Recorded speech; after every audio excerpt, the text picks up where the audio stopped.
Konnichiwa buddies, this is Chris Sniper 8121 ng inyong kaibigan na explorer. At pag-usapan natin ngayon ang gold bar scamming modus buddies, no? Dahil napaka-importante nito para sa atin ng mga treasure hunter. So itong pinapakita ko na gold bar ay actual ito na fake gold bar. Piki na gold bar na ginagamit pang scamming modus ng mga sindikato, no? Okay. So bakit mayroon tayo nito? Dahil nahuli ito ng mga pulis, no? Nakatrupa natin, na-confiscate nila sa mga scammer. So kaya pinapakita sa atin at binablog para makatulong sa ating mga katropa. Okay. Tingnan natin buddies. Yan. Sinampulan natin ng Japanese wand natin. Yan, walang galaw. Walang detection. Bakit? Hindi ito totoong ginto. Fake gold bar ito. So, ibig sabihin, gold-plated lamang, saka ang binalot nito na materialis ay hindi gold, kung hindi lead, no? Or tingga. Alam naman natin siguro ang tingga, di ba? Ang tingga buddies, bakit yun ang ginagamit ng mga scammer? Dahil almost same lang ng density ng gold. Okay, yan. Sukatin muna natin. 6 inches ang taas, then ang lapad niya is 2 inches, 6 by 2. Okay, so ganun siya kalaki. Then yan ang standard, no, na size ng gold bar na original na 6.2 kilograms. 6 by 2, okay, inches. Okay, so ngayon buddies, hinawakan ko to, no, yan, para timbangin natin. So makita natin dito, natatama naman siya sa saktong timbang, 6.2, no, kilograms ang kabigat nito ng fake gold bar na ito. Okay, yan buddies, oh, masyadong masinaw. Alam niyo ano yan? Coated lang yan eh, no? Pwede yung ginagamit nila, yung tinatawag natin of Pilox, no? Na gold ang kulay. Ayan. Maganda pagkagawa buddies, no? Ayan.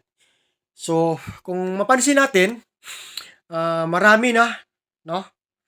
Alam naman siguro natin, maraming mga kaibigan natin na biktima, no? May mga kaibigan ako na sila mismo na biktima. Yan, 6.2 kilograms siya ang timbang.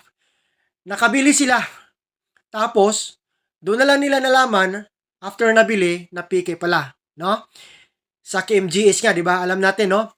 Marami na episode nito sa KMGS tungkol sa gold bar scamming. Sa lahat naman, buddies, no?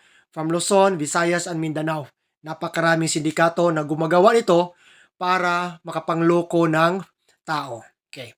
So, this is a warning for all people, no, na gustong bumili ng mga ginto, lalo na gold bar. So, bago tayo bibili, usisahin muna natin, buddies. Ganito. Okay. Pag ang pagbinta sa iyo ay masyadong mababa ang presyo, magduda ka na, no? Na hindi totoo yan. Piki yan. Okay. So, anong gagawin mo? Pasampulan talaga. Okay? Sang iba, barinahan lamang. Okay. Diyan ka mag-ingat kasi lipat-lipat yan, buddies eh. Example, totoo ang bininta. Tapos pagbigay na sa'yo, piki na binigay sa'yo. Totoo ang pinakita. Tapos pag kaliwaan na ng pera at item, piki na ang binigay sa'yo.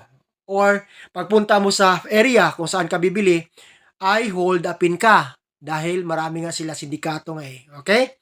So, the best way, buddies, to make sure na ang gold mo ay tunay or totoo ang binibili mo na gold bar or anything na gold na forma, no? May mga circular din kasi na gold eh. Parang bula-bula na gold. Ay ang tinatawag natin na heat extraction. Tutunawin, buddies, no? Tutunawin natin ang binibinta na gold bar para makita natin kung gold ba din ang laman sa loob, no? Ganyan kasimple. Huwag tayong paloko kasi pera eh. Pinaghirapan natin ng pera tapos mauto tayo, ma-scam tayo ng ganito lang, no? Bigyan ka lang ng tingga tapos hiningian ka ng 100,000, 500,000, 1 million or 2 million. Gano'n, no? Sobrang mura kasi. Fake nga. Kasi ang ang ginto ngayon is 7 million ang kilo ng 24 carats, no? So ngayon, pag ibenta sa'yo, napakamura, alam mo na. Okay? So hopefully makatulong ito, buddies, ang insights natin how to identify the pure gold bar and the fake gold bar para hindi tayo maloko ng mga scammer. Tsaka kung may kaduda-duda na nagbinta, alam mo na, i-report mo na sa mga pulis, no? Ang dami kong tropa ng mga pulis na may mga ganito silang item na na-embargo sa mga scammer. Tsaka marami ng mga scammer sa ganitong modus na nakulong talaga. No, andyan may mga report tayo, may mga nakulong na ng mga scammer through this gold scamming modus nila. So, yan lang, buddies, no? Tandaan natin palagi na huwag pasisilaw. Ang ganda, gold, gold. Gold nga, gold lang ang kulay, pero tingga naman sa ilalim. So, yun lang ka importante, no? Dahil ang pera ay pinaghirapan natin para magkapira tayo. So, alamin natin ang lahat. Okay, so ito may isa pang item fake gold bar din ito, buddies. Pinapasa to sa katropa natin. Pakita ko lang Okay, another gold bar ito na piki din. Tsaka ginagamit din para sa gold bar scamming. Ayan masyadong hindi Luis, buddies. Fake gold bar din ito, no? Iba din ang tatak. Yan, Sumatra pa ang tatak niyan. Okay? So ganyan ang mga peking gold bar. So thank you for watching, buddies, and Bansay, no?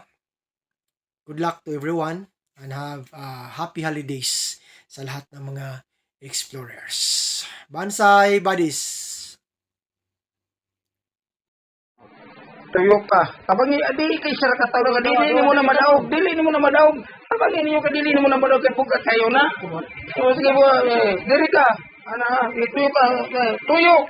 Di tuyok pagkukog mo. Okay ha. Okay ha. Sige ha. Ana, sige ha. Okay. Dito na. Tuyok naman, tabangin ninyo, tulo mo magtabang na, kaya dili na niyo mo daw. Sige, baliya sa pitas. Pitas naman. Okay ha. Okay, ana. Tuyok naman utro, ana. Para makita gyud tanan. Sige, sige. Pwede na ibalik niyo ito sa Nay Martin. Ana. Okay. Ana, sige. Sige. Ana. Okay. Sukata daw sa imong kambe. Sukata ang iyang haba niya. Okay. Ana, 15.8.